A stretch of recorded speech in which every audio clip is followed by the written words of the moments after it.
स्वागत है आप सभी साथियों का आज के हमारे इस नए वीडियो में। और आप लोग कैसे हैं मुझे ज़रूर बताइएगा।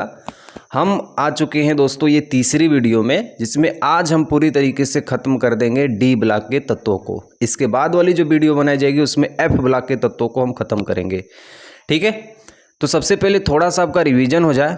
तो सबसे पहले मैंने आपको बताया था कि धातु किसे कहते हैं, अधातु किसे कहते हैं, क्योंकि हमें सबसे पहले ये जाननी है। ठीक है, धातु होते हैं वो धनायन बनाने की प्रवृत्ति रखते हैं। धातु होते हैं वो धनायन बनाने की प्रवृत्ति रखते हैं। और आप ये कह सकते हैं कि जो एस ब्लॉक और ये डी ब्लॉक है, इसमें सारे के सारे धातु हैं सिर्फ हाइड्रोजन को छोड़ के, सिर्फ हाइड्रोजन को क्या करके छोड़ के। और ये सब जो रेड रेड आपको दिख रहा है, ये सब क्या होती हैं, गैसें होती हैं। और जो ये 18वां वर्ग है, इसको क्या कहते हैं, इस 18वें वर्ग को कहते हैं अक्रिय गैस कहते हैं। और ये वाली जो चीज़ दिख रही है, ऐसे मैं आपको समझा देता हूँ। ऐसे आपको जो ये दिख रही है, ये सब क्या है, धातु हैं। ये सब क्या है, धातु है। यहाँ से ये सब क्या है, धातु है। और इधर ये सब क्या है, अधातु है। और जो ये boron, silicon, germanium, arsenic, antimony, tellurium, polonium, ये सब क्या है, उपधातु है। तो तीन चीज़ों को याद रखनी है, धातु, अधातु, उपधातु।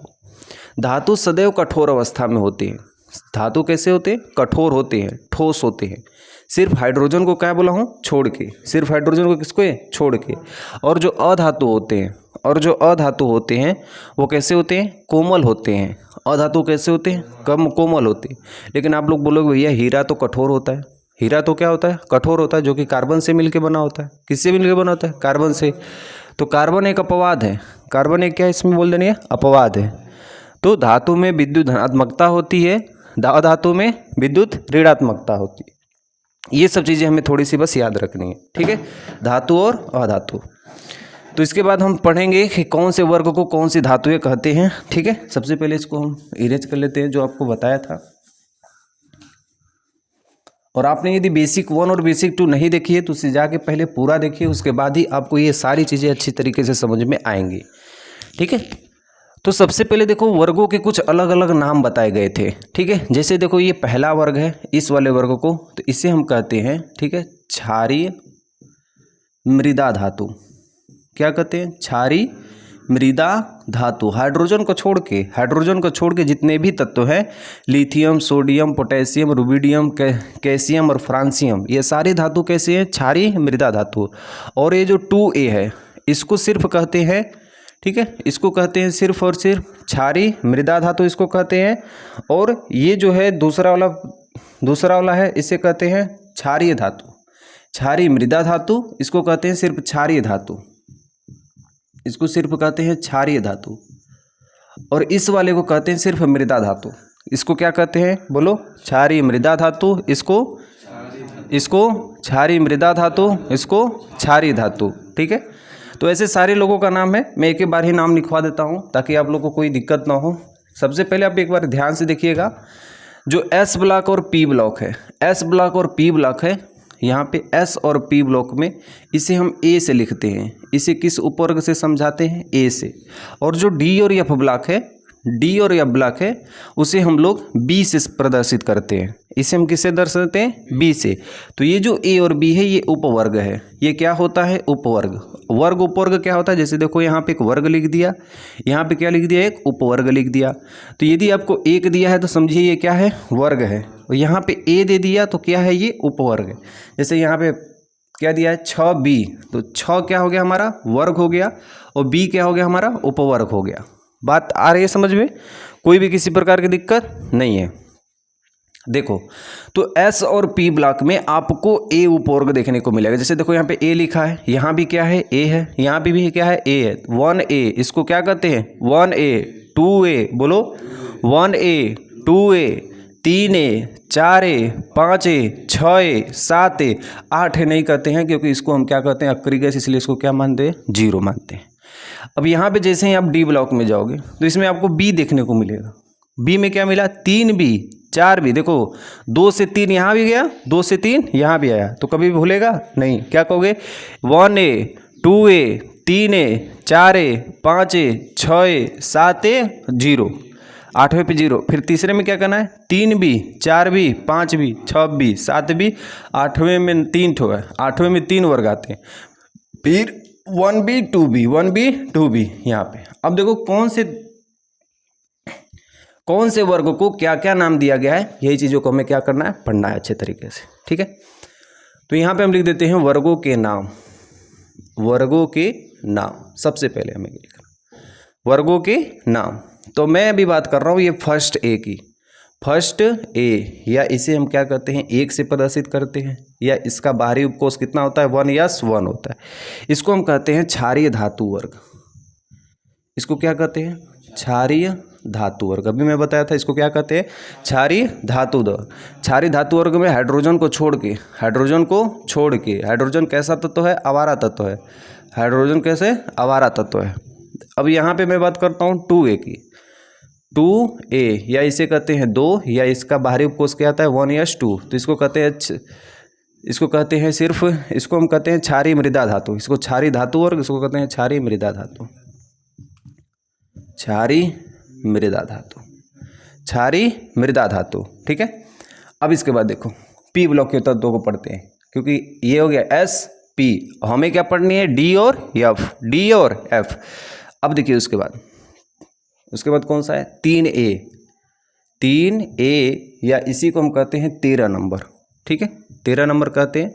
और इसका जो बाहरी उपकोष आएगा वो P1 आएगा, ठीक है। इसे कहते हैं बोरोन परिवार। क्या कहनी है, बोरोन परिवार। अब ये कार्बन है तो कौन सा परिवार हो जाएगा, कार्बन का परिवार। नाइट्रोजन है तो नाइट्रोजन का परिवार, ऑक्सीजन है तो ऑक्सीजन का परिवार। लेकिन ध्यान से हमें इसमें नाम अलग अलग देखने को मिलते हैं। जैसे देखो यहाँ पे, ये देखो 5 नंबर का है नाइट्रोजन, फास्फोरस, आर्सेनिक, एंटीमनी, ये जहरीला पदार्थ है। कैसे पदार्थ है, जहरीला पदार्थ। और जो ये 16 नंबर के हैं, 16 नंबर को चैलोजन परिवार कहते हैं। ऑक्सीजन को कौन सा परिवार, चैलोजन, और इसको कौन थे, हैलोजन, ठीक है। जहरीला इसको क्या कहते हैं, जहरीला, और इसको क्या कहते हैं, चैलोजन। जहरीला, चैलोजन, हैलोजन, जहरीला, चैलोजन, हैलोजन, ठीक है। तो बस आपको अच्छे तरीके से लिखनी है। चौथा ए में, ठीक है, नोट करते रहिए। चौथा ए में 13 के बाद कौन सा है, 14, इसका P2 बाहरी उपकोष आएगा, और इसे हम लोग कहेंगे कार्बन परिवार। कौन सा परिवार है भाई, कार्बन परिवार। 5वां ए या 15 वर्ग, ऐसे P3 में आएगा इसका बाहरी उपकोष, तो इसे हम लोग कहेंगे कार्बन परिवार के बाद नाइट्रोजन परिवार, या इसी को हम कहेंगे जहरीला पदार्थ, जहरीला परिवार, ठीक है। 6a या तो 16, या तो ये बाहरी उपकोष P4 में आएगा, और इसे हम कहेंगे चैलोजन परिवार, ठीक है, बता देनी है। फिर उसके बाद कौन सा आएगा, बोल देना भैया, 7a आएगा। 7a में कौन सा भैया, 17 आएगा। 17 को हम क्या कहते हैं, लास्ट में P5 आएगा, और 17 को क्या कहते हैं भैया, हैलोजन परिवार। कौन सा परिवार कहते हैं, हैलोजन परिवार। क्या कहते हैं भैया, बोल देना, हैलोजन परिवार। अब मैं पूछूं इसमें कौन कौन से आते हैं, तो बोल देना भैया, क्या आता है, फिर कल बाहर आई आंटी। क्या है, फिर कल बाहर आई आंटी। लेकिन जब हाइलोजन में गिनते हैं तो फ्लोरो, क्लोरो, ब्रोमो, आइडो, एटो गिनते हैं। क्या गिनते हैं, फ्लोरो, क्लोरो, ब्रोमो, आइडो, एटो। लेकिन अगर तत्व के नाम पे यदि गिनना हो तो फ्लोरीन, क्लोरीन, ब्रोमीन, आयोडीन, ठीक है, एंटीमनी। एटी का मतलब क्या हो गया, एंटीमनी, ठीक है। अब उसके बाद क्या हो गया, 8 या 18 या P6, ठीक है। 18वें नंबर पे क्या आता है, 18 को हम लोग कहते हैं अक्रिय गैस। इसे हम क्या कहते हैं भाई, बोल देने आप लोग को, क्या कहते हैं, अक्रिय गैस। तो अक्रिय गैस को किससे कहते हैं, नोबल गैस। अक्रिय गैस को क्या कहते हैं बाबू, नोबल गैस कहते हैं, ठीक है। तो ये रही देखो यस ब्लॉक, यहाँ तक ये रही क्या चीज़, पी ब्लॉक। अब हम बात करते हैं किसकी, डी ब्लॉक की। ये दिख रहा है ना, अभी मोबाइल में दिख रहा है मेरे, यहाँ तक दिख रहा है, हाँ दिख रहा है, हाँ चलो ठीक है। अब इसके बाद हम किसकी बात करते हैं, डी ब्लॉक की। देखो ये वाले जो दो वर्ग है, कॉपर और सिल्वर, ये सोना, ये 3 ऐसे धातु हैं जो हमारे जो इतिहास से हैं, यही से हमारी सिक्का धातु बनती चली आ रही हैं। जितने भी सिक्काओं का प्रयोग किया जाता है ये 3 ही चीज़ों से की जाती है। तो जो 1b है, 1b यानी 11वें वर्ग है, 1b यानी 11वें वर्ग है, ठीक है। तो इसे हम कहते हैं सिक्का धातु वर्ग। सिक्का धातु वर्ग, क्या कहनी है, सिक्का धातु वर्ग। बोलो क्या कहनी है, सिक्का धातु वर्ग। किसको कहनी है, सिक्का धातु वर्ग। तो 1b या 11 वाले को इसमें क्या क्या आते हैं, Cu, Ag और क्या आता है AU, ठीक है। कॉपर से ज़्यादा महंगा सिल्वर होता है, सिल्वर से ज़्यादा क्या होता है सोना होता है, ठीक है। ऐसे बनाई जाती है। अब उसके बाद देखो, ठीक, सिक्का धातु और या इसे मृदा धातु भी कहते हैं, या इसे क्या कहते हैं मृदा धातु भी कहते हैं। तो 1B और सेकेंड B भाई देख लो, सेकेंड B जिसे हम कौन सा था तो ये 12वां वर्ग है, ठीक है। 12वें वर्ग को कहते हैं उदासीन, उदासीन क्या कहते हैं भैया लिख देना, उदासीन वर्ग। कौन सा वर्ग है, उदासीन वर्ग है, ठीक है। तो भाई क्या बोल देनी है, S और P ब्लॉक में क्या आता है A आता है। S और P ब्लॉक में कौन सा उपवर्ग आता है A आता है, भूलना नहीं है, यही सबसे इंपॉर्टेंट चीज़ है। मेरी बात सभी लोग ध्यान से देखो, इसको नहीं भूलना है, बाकी कोई भी चीज़ हो जाए कभी भी नहीं भूलना है। कैसे बोलते जाना, 1A 2A 3A 4A 5A 6A 7A 8A, और जहाँ मेरे को 8 दिख गया वहाँ पे क्या करते ना 0 कर दे, डायरेक्ट गिनना। यस से कहाँ गिननी, P में गिननी। उसके बाद यहाँ पे फिर 3B 4B 5B 6B 7B, 8वें में आपको 3 ठो रखना है। 8वें में कितने शरीर रखे हैं 3 ठो, 8 9 10। फिर 1B 2B, बचा कौन है, 2 ही बचा है ना। आए यहाँ से क्या बचा है, 3 गिन रहे थे, 3 से पहले कितना बचा 2 ठे बचा, 2 ठे यहाँ पे 11 12 हो गया। ये सबसे इंपॉर्टेंट है। अब इसको कौन कौन सा परिवार कहते हैं वो हमने बता दिया। तो यहाँ पे बताया हूँ कि जो एक होता है ऐसे आई बना होता है, ये क्या कहलाता है वर्ग। यहाँ पे देखो आई बना है, क्या कहलाएगा वर्ग, और एक कहलाएगा क्या चीज़ उपवर्ग। या वर्ग में इसे 1 से प्रदर्शित करते हैं, 2 से प्रदर्शित, चाहे 6 लिखा है ना तो इसको देखो 6 को B, यहाँ देखो लिखा है ना, कहाँ गया यार, देखो यार 6 भी लिखा है ना तो इसको 6 भी कह सकते हैं 6, या तो इसको इस तरह भी दर्शा सकते हैं। तो ये सब क्या कहलाता है वर्ग, और ये कहलाती है क्या उपवर्ग। क्या बोलनी है इसको, ये क्या कहलाएगा। अच्छा, पहला जो धातु होता है कैसा होता है, क्षारीय धातु वर्ग होता है, और दूसरा वर्ग 13वां 14, ब यहाँ बना लेना, 15 16 17 18, ये बहुत सही। अब इसे उतार लो, अब इसे क्या करो उतार लो। अब इसके बाद हम डी ब्लॉक को चलेंगे। देखो इसको इरेज कर दे रहा हूँ, ठीक है। और इसमें याद करना भी है कि कौन से तत्व को कैसे याद किया जाता है, ठीक है। याद करना सबसे बहुत ज़रूरी होती है। फिर उसके बाद मैं बताऊंगा इलेक्ट्रॉनिक विन्यास और डी ब्लॉक के तत्व। सिर्फ हमें ये चैप्टर समझनी है, हाँ, और उसे यार कोई समझाओ। इधर देखो आप लोग तो मुझे कौन सा तत्व पढ़ना है भैया, डी ब्लॉक के तत्व पढ़ना है। तो डी ब्लॉक कहाँ आता है, ये आता है। किसके किसके बीच में आता है, दूसरे और तीसरे तत्व के, दूसरे और 13वें वर्ग के बीच में। तो हम डी ब्लॉक की परिभाषा में लिख सकते हैं कि डी ब्लॉक वे ब्लॉक कहलाते हैं जो दूसरे और 13वें वर्ग के बीच में होते हैं, या 3 से 12 तक, 3 से 12 तक या दूसरे और 13वें के बीच में होता है। 2 जगह पे दोनों कह सकते हैं। जिसका बाहरी उपकोष डी ब्लॉक में होता है, जिसका बाहरी उपकोष डी ब्लॉक में होता है उसे डी ब्लॉक के तत्व कहते हैं। तो यहाँ पे कह सकते हैं डी ब्लॉक का जो ग्रुप होता है वो 13वें वर्ग 18वें वर्ग के बीच में होता है, वर्ग के बीच में होता है, बीच में होता है। क्या करें भैया, 13वें और 18वें वर्ग के बीच में होता है। या हम ये भी कह सकते हैं कि या, क्या कह सकते हैं या, अच्छा ये हम क्या पढ़ा रहे, डी ब्लॉक ना पढ़ रहे हैं, तो 2 और 13 होगा ना, 13 और 18 लिख रहे हैं पी ब्लॉक को। 2 और 13 वर्ग के बीच में होते हैं। या कह सकते हैं कि 3 से 12 तक होते हैं, या 3 से 12 तक होते हैं, 3 से 12 तक होते हैं। अच्छा तुम लोग को याद करवा दे रहा हूँ एक बार फिर से, ठीक है, एक बार मैं याद करवा दे रहा हूँ तुम लोग को। जैसे देखो इसको हम लोग बोलते हैं हमारे लिए ना करो रब से फरियाद, बोलो हमारे लिए ना करो रब से फरियाद, बेटा मांगे कार, क्या करनी है, बेटा मांगे कार, स्कूटर बाप राजी, बेटा मांगे कार स्कूटर बाप राजी। हमें वही चीज़ें याद करनी है जो सब याद करते हैं, सबसे सिंपल तरीके से, कुछ अलग से हमें नहीं कर रही है। और जिसको जो अच्छा लगे कि नहीं मैं इसे अच्छा बना के याद कर सकता हूँ तो वो तो आपके लिए बिल्कुल बेस्ट है। जैसे देखो मैंने यहाँ पे बनाया बैगन आलू गाजर इन थैला, ठीक है, ये तो पहले से ही है, बैगन आलू गाजर इन थैला, इसको क्या कहोगे, आलू गाजर इन थैला। अब देखो ये इसको मैंने बनाया, काशी गए शंकर पार्वती, काशी गए शंकर पार्वती। तो आपको जैसे ठीक लगे वैसे बनाइए, ठीक है। या तो आप इसे कह सकते हैं कैसी गीत सुनाऊं प्यारे बलम, ये भी कह सकते हो। तो जो भी आपको ठीक लगे, काशी गए शंकर पार्वती। देखो ये नाना पाटेकर ऐश्वर्या राय सब बीके, ये भी कह सकते हैं। किसी को बताया नहीं जा रहा, लेकिन याद करने के लिए मैं बोल रहा हूँ। नाना पाटेकर ऐश्वर्या राय सब बीके। ऑक्सीजन ने सल्फर को सीटी मारी पो, ऑक्सीजन ने सल्फर को सीटी मारी पो। बोलो क्या करिए, ऑक्सीजन ने सल्फर को सीटी मारी पो। फिर कल बाहर आई आंटी, क्या करिए, फिर कल बाहर आई आंटी। या फकल बरियट, फकल बरियट, फकल बरियट। या हे नानी आराम कर जिंदा रहेगी, क्या करनी है, कितने तत्व होते हैं टोटल, मोसले ने कितने खोजी थी, 114। और ये जो लेंथेनाइड और एक्टिनाइड है कहाँ से निकले हैं, डी ब्लॉक से निकले हैं। तो ये भी कौन से तत्व कहलाते हैं, डी ब्लॉक से निकले हुए तत्व कहलाते हैं, यानी इसे एफ ब्लॉक नाम दे दिया है। तो ये संक्रमण तत्व, और जो संक्रमण तत्व से निकला, अगर तो संक्रमण हो और तुम्हारे से निकल के यदि हमारे में हो गया तो क्या कहलाएगा, अंतः संक्रमण तत्व। तो इसीलिए कहते हैं, इसको लिखा है यहाँ पे ट्रांजिशन एलिमेंट, संक्रमण तत्व।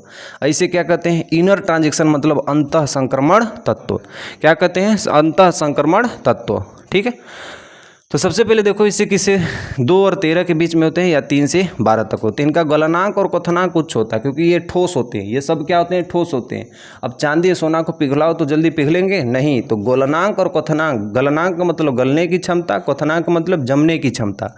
तो क्या लिख देना इनका, गलनांक व क्वथनांक सबसे उच्च होता है, सबसे उच्च होता है, सबसे उच्च होता है गलनांक, और क्या होता है इनका, क्वथनांक, गलनांक और क्वथनांक, ठीक है। आगे देखो, इस धातु में सबसे कठोर धातु, डी ब्लॉक में सबसे कठोर धातु, सबसे कठोर धातु टंगस्टन है। कौन है भाई, टंगस्टन है। डी ब्लॉक में सबसे कठोर धातु कौन सा है, टंगस्टन है। और देखो डी ब्लॉक के धातुओं को, डी ब्लॉक के धातुओं को इसे हम क्या कहते हैं, संक्रमण धातु कहते हैं। अभी बताएं इसे क्या कहते हैं, संक्रमण धातु। संक्रमण धातु से निकले हुए क्या कहते हैं, अंतः संक्रमण। तो इसे हम क्या कहते हैं, संक्रमण धातु कहते हैं। क्या कहते हैं, संक्रमण धातु कहते हैं। एफ ब्लॉक को क्या कहते हैं, अंतः संक्रमण।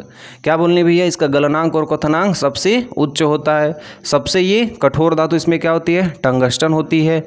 उसके बाद संक्रमण धातु क्या होते हैं, ये कैसे होते हैं, संक्रमण धातु होते हैं। कैसे होते हैं, संक्रमण धातु होते हैं, ठीक है। कैसे होते हैं भाई, संक्रमण धातु होते हैं, ठीक है। हो गया यहाँ तक, ठीक है। और ये धात्विक बंध बनाते हैं, ठीक है। और ये धात्विक बंध बनाते हैं, और वियोजन के कारण बहुत अधिक ऊर्जा की आवश्यकता होती है, ठीक है। ये सब तो आप लिख सकते हैं अपने किताब से ही देख के। और बाकी जो चीज़ें हैं मैं आपको इसका बता देता हूँ, मेन चीज़ें बस यही है। अब इसे कहते हैं उत्प्रेरक। इसे क्या कहते हैं, उत्प्रेरक तत्व के नाम से भी जाने जाते हैं। उत्प्रेरक तत्व के नाम से भी जाने जाते हैं, जाने जाते हैं। इनका बाहरी उपकोष में इलेक्ट्रॉन, इनका बाहरी कोष में इलेक्ट्रॉन, बाहरी कोष में इलेक्ट्रॉन या संयोजी इलेक्ट्रॉन किस में आते हैं भैया, डी ब्लॉक है तो किस में आएगा, डी ब्लॉक में आते हैं। किस में आते हैं भैया, डी ब्लॉक में आते हैं, ठीक है। और आपको क्या कहनी है, इसके बाद क्या कहनी है आपको, कि इसका जो इलेक्ट्रॉनिक विन्यास होता है, इसका क्या कहते हैं, इलेक्ट्रॉनिक विन्यास। इसका इलेक्ट्रॉनिक विन्यास जो होता है, इसका इलेक्ट्रॉनिक विन्यास जो होता है वो हमें बतानी है। जो इसका इलेक्ट्रॉनिक विन्यास होता है वो 1s ns 1 से लेके 2 तक, s के बाद क्या आता है p के बाद फिर क्या रहता है d, n-1 इंटू डी का मात्रा कितना होता है 1 से लेके 10 तक। याद रहे हमें, यस में कितने इलेक्ट्रॉनों को भरा जाता है, 2 में, p कक्षक पे 6 थे, और d में कितना 10, और एफ में कितना 14। ऐसा हम क्यों भरते हैं, क्योंकि यस में अधिकतम कितने वर्ग हैं 2, पी में कितने हैं 6, डी में कितने हैं 10। यहाँ तक, यहाँ से ये पीली वाली लाइन को गिनोगे कितना होगा 10, एफ में कितना होते हैं 14। तो भूलना नहीं है, यस में, पी में, डी में, एफ में। क्यों करते हैं, क्योंकि इतने वर्ग होते हैं। क्यों करते हैं, इतने वर्ग होते हैं। मतलब कह सकते हैं कि इसकी औकात इतनी ही है कि 2 इलेक्ट्रॉन को ये ले सकता है। तो ये इसका क्या होता है, इलेक्ट्रॉनिक विन्यास। तो आप परिभाषा तो अपने से याद कर सकते हैं मेरे दोस्त, कोई भी दिक्कत आपको नहीं होनी चाहिए, ठीक है। सबसे पहले करना है, डी ब्लॉक के तत्व को संक्रमण तत्व कहते हैं। इनका गलनांक और कथनांक सबसे उच्च होता है, बोल देनी है। इसका इलेक्ट्रॉनिक विन्यास NS, N का मतलब होता है संख्या, NS 1 से लेके 2 तक, क्योंकि यस में अधिकतम कितने भर सकते हैं, 2 भर सकते हैं। और NS1-10, अरे यहाँ पे N-1, ठीक है, N-1 होगा, N-1, अच्छा यहाँ पे D होगा, वही तो मैं बोल रहा हूँ। N-1 D 1 to 10, 1 से लेके कहाँ तक हो सकता है, 10 तक। जब भी ये D का मान होगा, इस N से क्या होगा, कम होगा, क्योंकि हमने अब इलेक्ट्रॉनिक विन्यास के सूत्र को हमने क्या किया था, लिखवाया था। तो उसमें आपने देखा था कि जो 4s था वो 3D से क्या था, पहले आया था।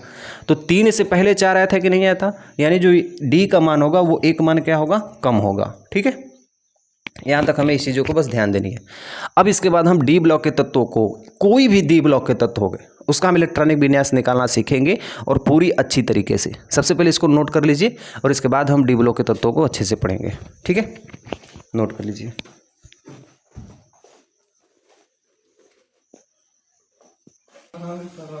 ठीक है, आगे देखो, ये है क्या चीज़, इलेक्ट्रॉनिक विन्यास। क्या है भैया, इलेक्ट्रॉनिक विन्यास। इलेक्ट्रॉनिक विन्यास निकालने के लिए सर्वप्रथम, कुछ हो चाहे ना हो, लेकिन आपको इलेक्ट्रॉनिक विन्यास का फार्मूला सबसे पहले याद करनी है। कुछ भी नहीं सोचना है, सबसे पहले क्या करनी है, इलेक्ट्रॉनिक विन्यास याद करनी है। और मैं बता चुका हूँ बेसिक में कि कैसे इलेक्ट्रॉनिक विन्यास को निकाला जाता है, कैसे फार्मूला को निकाला जाता है। क्या हो गया, क्या, मैं नहीं आ रहा हूँ इसमें, कोई दिक्कत नहीं, वो समझने के लिए ठीक है। देखो यहाँ पे, तो इसको इलेक्ट्रॉनिक विन्यास याद करने के लिए एक ही नियम होता है, 1s 2s 2p 3s 3p 4s 3d 4p 5s 4d 5p 6s 4f 5d 6p 7s। और निकालना मैं तुम लोग को क्या कर देगा, बता चुका हूँ। तो क्या करनी भैया, 1s 2s, बोलो 1s 2s 2p 3s 3p 4s 3d 4p 5s 4d 5p 6s 4f 5d 6p 7s, ऐसे में बनानी है। अब मैं डी ब्लॉक का सबसे पहला तत्व लेता हूँ 21 स्कैंडियम। कौन सी तत्व लेता हूँ, scandium. Scandium, titanium, vanadium, chromium, ऐसे हमें बनानी है। और एक चीज़ ध्यान से देखो मेरे दोस्त, आपको पहले ही सचेत रहना है कि D4 और D9 ये दोनों हमको नहीं बनानी है। इसके लिए बनाने के लिए हमें बस थोड़ी सी दिमाग लगानी है, ठीक है। जैसे मैं 21 स्कैंडियम बताता हूँ, 21 स्कैंडियम, 21 स्कैंडियम। तो ये जो 21 हमको दिख रहा है, इसी को हम बोल देते हैं भैया इलेक्ट्रॉनों की संख्या, इलेक्ट्रॉन नंबर। क्या कह सकते हैं भैया, इलेक्ट्रॉन नंबर। और इसी 21 को हमें क्या करना है, इसमें भरना है, ठीक है। तो यस में मैं कितना बोला हूँ, भर सकता हूँ, 2 इलेक्ट्रॉन भर सकता हूँ। तो ऐसे लिखूंगा 1s 2, कितना भर दिया, 2। 21 में मैंने 2 भर दिया, कितना बचा, 19 बचा। कितना बचा, 19 बचा। फिर क्या कहूँगा, 2s, यस में कितना भर सकता हूँ, 2। तो 4 भर दिया, भरना कितना मुझे, 21 भरना है। फिर अब क्या लिखूंगा, 2p, p में अधिकतम कितना भर सकता हूँ, 6, s में अधिकतम 2। तो देखो यस में मैंने सिर्फ 2 ही भरा है, और जैसे ही p आया, p में कितना भरूंगा, 6 भरूंगा। तो 2p 6। फिर उसके बाद क्या होगा, 3s, s में कितना भरना है हमें, याद रहे 2, p में कितना भरना है, 6। और उसके बाद भाई 4s में कितना भरना है, 2। फिर आगे क्या है, 3d में कितना भरना है, 10। लेकिन मुझे गिनना भी है साथ साथ, कितना हो गया, 2 2 4, 4 6 10, 10 2 12, 12 2 14, 14 हो गया। तो यहाँ तक तो मैंने 21 में से 14 को भर दिया, 21 में से 14 को मैंने भर दिया। बचा कितना, 7 बचा हुआ है। तो यहाँ पे 10 लिखूंगा कि 7 लिखूंगा, 7 लिखूंगा। Very good. 10 अधिकतम संख्या है, मैं 10 से कम भर सकता हूँ, लेकिन 10 से ज़्यादा नहीं भर सकता हूँ। तो अब ये देखो मेरे पास ये इसका इलेक्ट्रॉनिक विन्यास निकल के आ गया, किसका, 21 स्कैंडियम का निकल के आ गया कि नहीं। तो आपको मैं यदि 21 बता दिया, तो आप अपने से भाई किसका बना सकते हो, 22 23 24 25 26 27 28 29 30, यहाँ तक आप अपने से बना सकते हैं। सिर्फ मुझे आप 29 बताने दीजिए। 29 में कौन सा नियम लगता है, D9 का नियम लगता है, ठीक है। तो मैं 29 नंबर बता देता हूँ, बाकी ये सब आप क्या कर सकते हैं, खुद से इसको प्रैक्टिस करिएगा, एक ही बार में आपको सारी चीज़ें समझ में आ जाएंगी। अब इसमें क्या है, कक्षों की संख्या कितनी है, तो बोल देनी भैया कक्षों की संख्या कितनी है, कक्षों की संख्या कितनी है, अधिकतम कक्षों की संख्या कितनी है? कक्ष की संख्या क्या है? डी है, ठीक है। अरे कक्षों की संख्या कितनी है? 7 है। और ये वर्ग की संख्या कौन है? वर्ग की संख्या कौन है? वर्ग की संख्या और उपकोष की संख्या, तीनों आप यहाँ से निकाल सकते हैं। उपकोष की संख्या, तो भैया जब डी ब्लॉक के अंत में डी आया तो क्या लिखेंगे? डी उपकोष आया। कौन सा उपकोष आया? डी उपकोष आया। और जो डी उपकोष में कौन सा आया भैया? 7वां आया है। कौन सा नंबर है? 7वां आया है। तो भैया 2 ये 7 ये जोड़ दो, टोटल वर्ग की संख्या कितनी हो गई? 9 हो गई। डी उपकोष में 9वां और कक्षों की संख्या कितनी है? 7 है। देखो मेरे दोस्त 21 नंबर। देखो यहाँ पे सबसे बड़ी संख्या कौन है? जो नंबर आगे लिखा गया 1 2 3 की 4 है? 4। तो चौथे वाले में चले आओ, 1 2 3 4, ठीक है।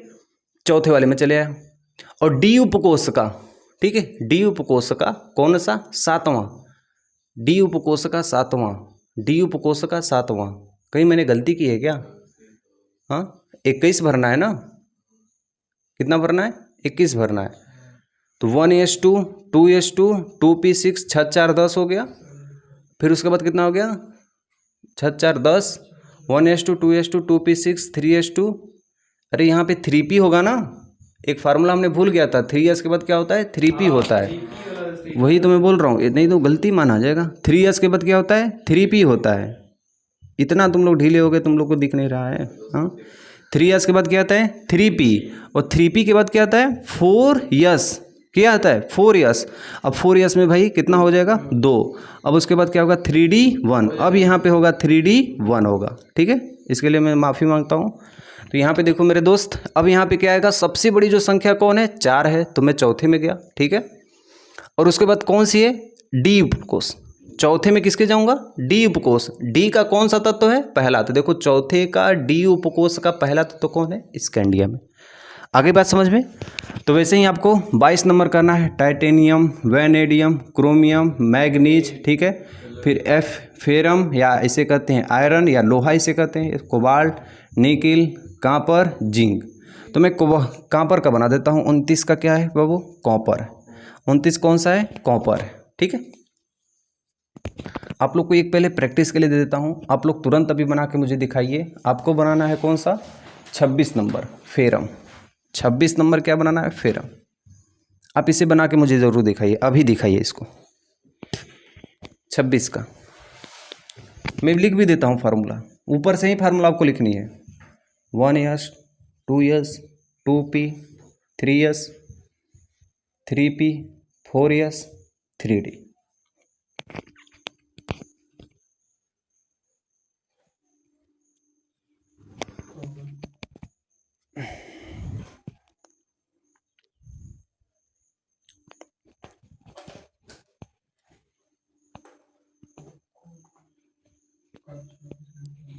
कितने लोग से बन रहा है?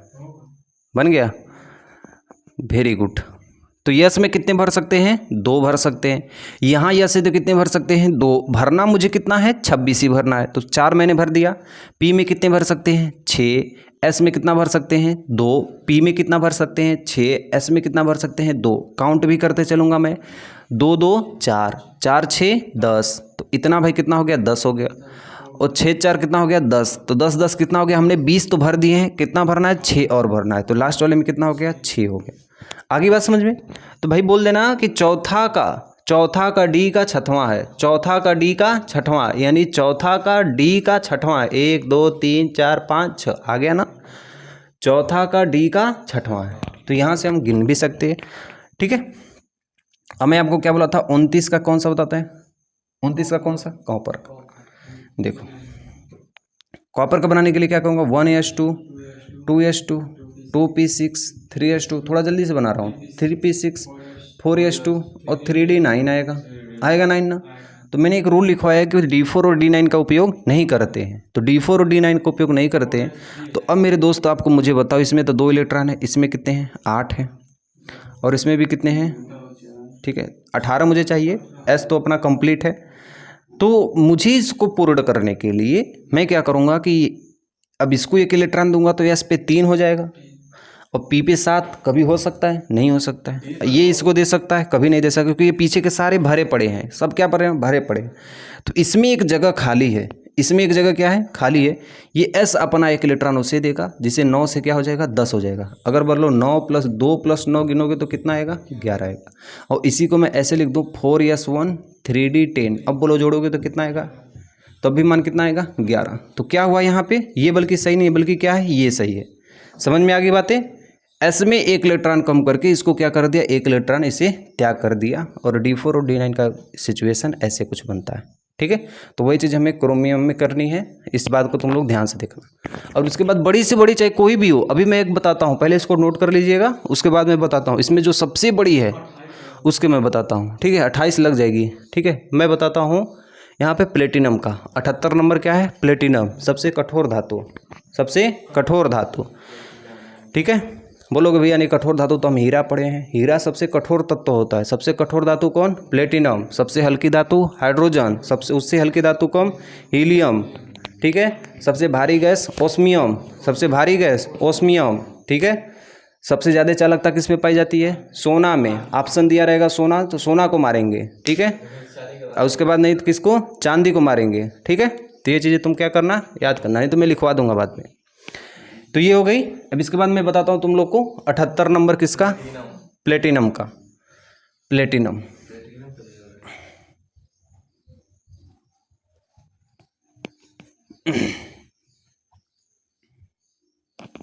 देखो 78 नंबर क्या है, प्लेटिनम।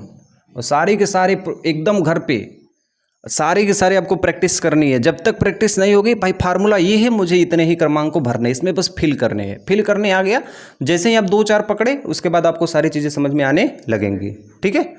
आ जाओ मेरे दोस्त, देखो 78 नंबर क्या है, प्लेटिनम। तो मुझे 78 भरने, कितने भरने, 78 भरने, गलती नहीं होना चाहिए, ठीक है। बोलते रहना आप लोग। 78 भरने के लिए तो 30 यहाँ पे आते हैं और यहाँ P तक जाएगा, पूरा भर के भर देता हूँ। 1s2 2s2 2p6, ठीक है। 3s2 3p6 4s2 3d10, ठीक है।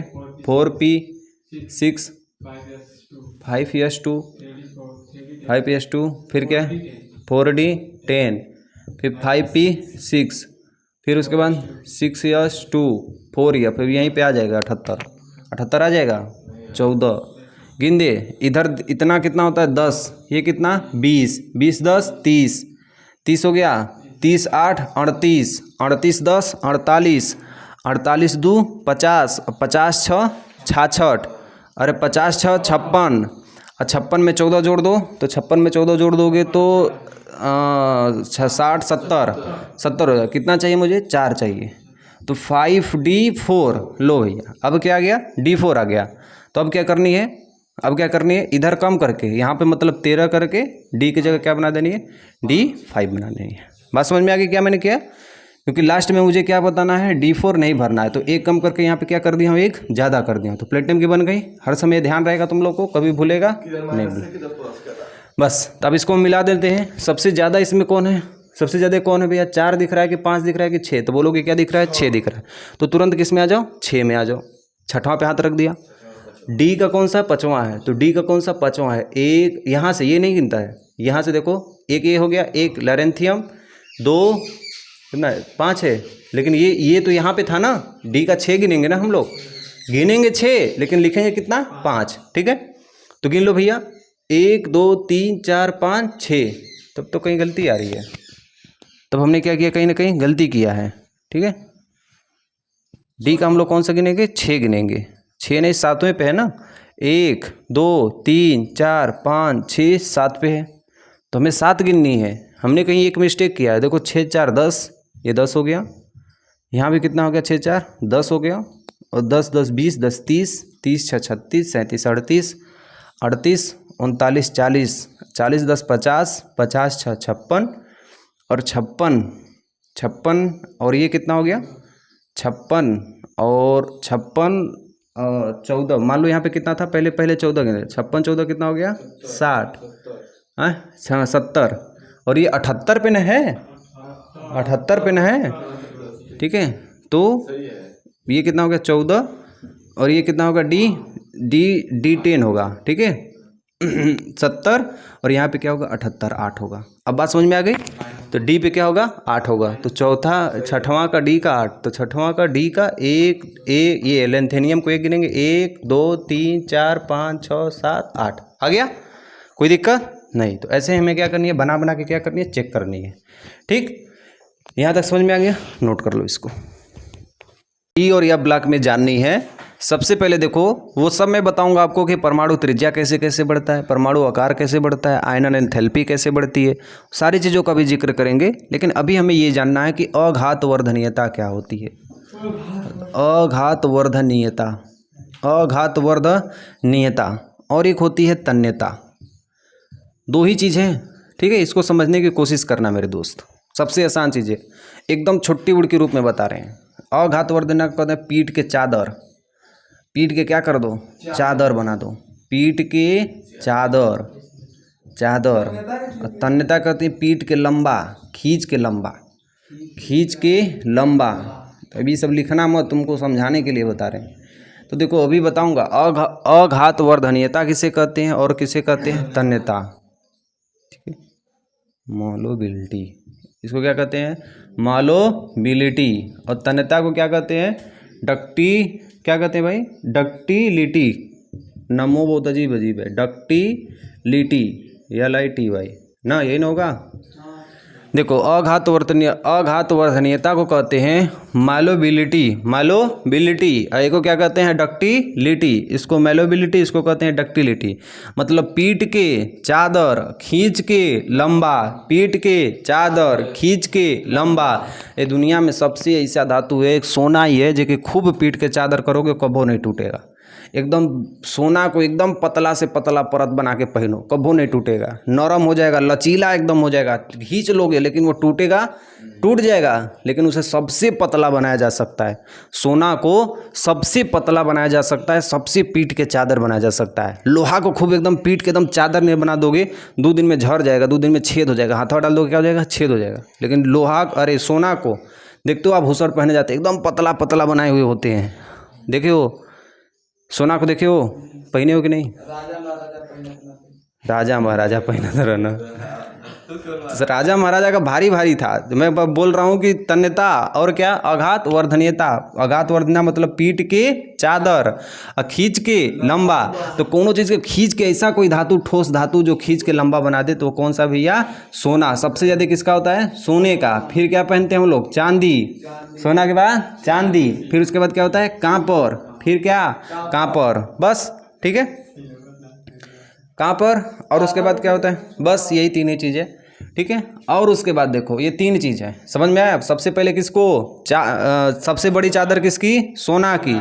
सोना के बाद, अरे यहाँ एयू नहीं, सोना को क्या कहते हैं, AU, इसको क्या कहते हैं, AG, ठीक है। इसको नाम लिख दो भाई, सिल्वर, सिल्वर मने चांदी। आई क्या होता है, गोल्ड, गोल्ड मने सोना। ये क्या होता है, कांपर, कांपर का कपड़ा होता है, ठीक है। अब उसके बाद देखो एक चीज़ हमें पढ़ना है, कंडक्टिविटी। 2 चीज़ में बहुत ज़्यादा कन्फ्यूजन होता है, इसलिए मैं पहले ही बता देता हूँ। चालकता क्या होता है भाई, चालकता। चालकता को कहते हैं कंडक्टिविटी, कंडक्टिविटी। अब बोलो बाबू चालकता क्या होती है, तो जिसमें धारा आसानी से बह जाए, जिसमें धारा आसानी से बह जाए। तो सबसे ज़्यादा धारा बहने थे किसमें, सोना में।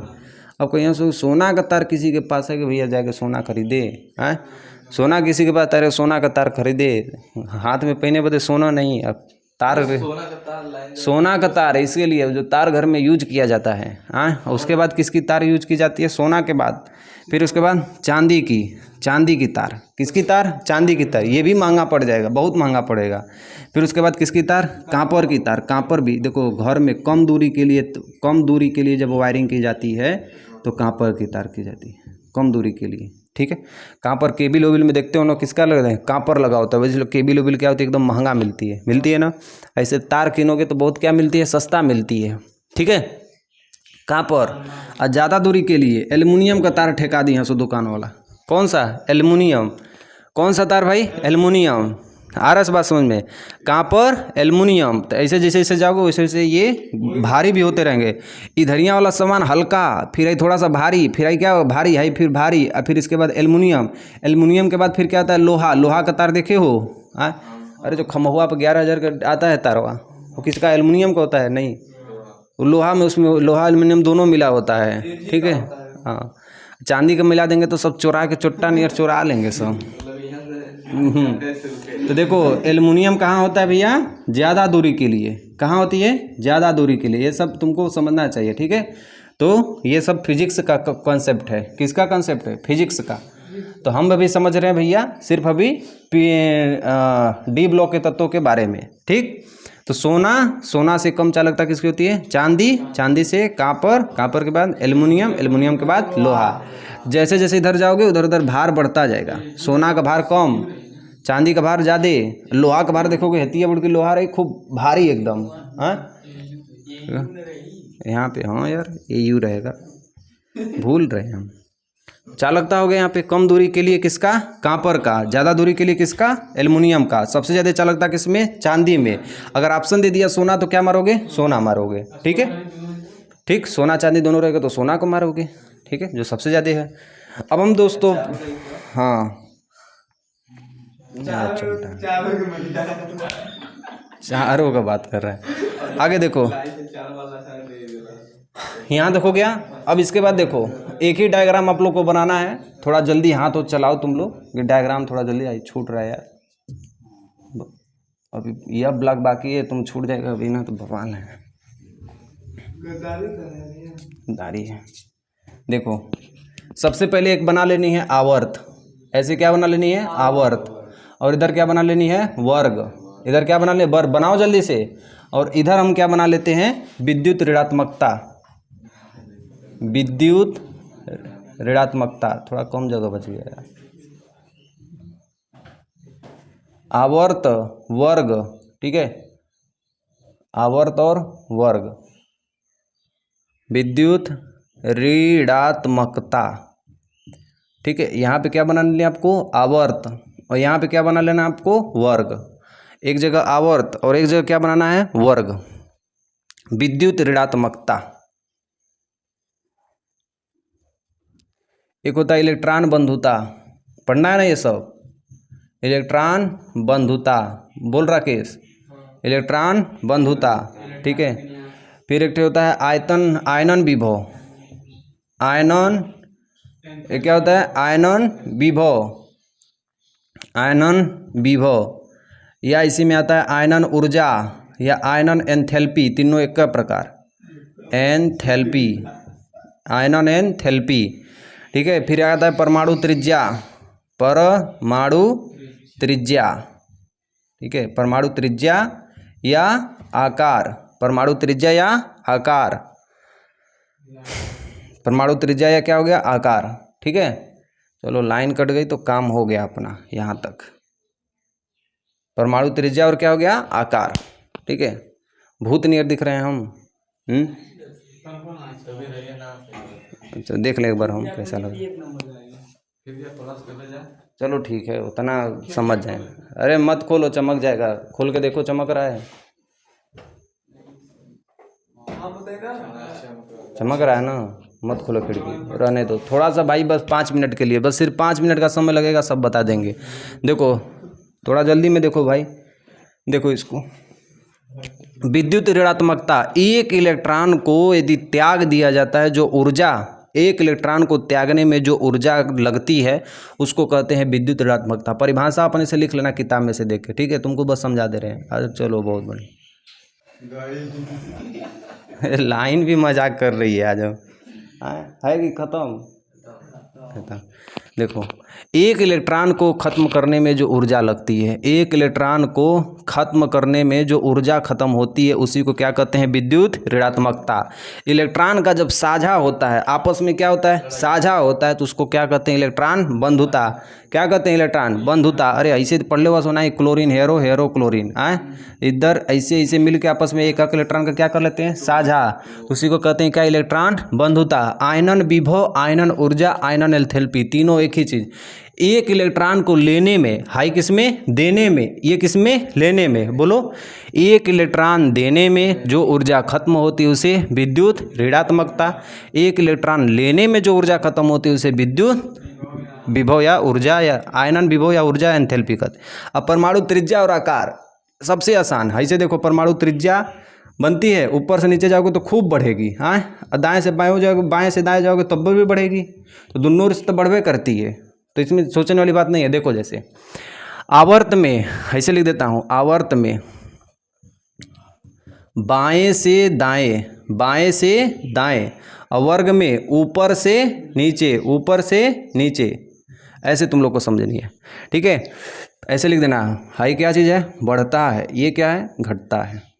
याद रहेगा हर समय के लिए। ये क्या होगा? बढ़ता है। ये क्या होता है? घटता है। ये क्या होता है? बढ़ता है। ये क्या है? घटता है। कभी भी भूलेगा, ऐसा बना दोगे।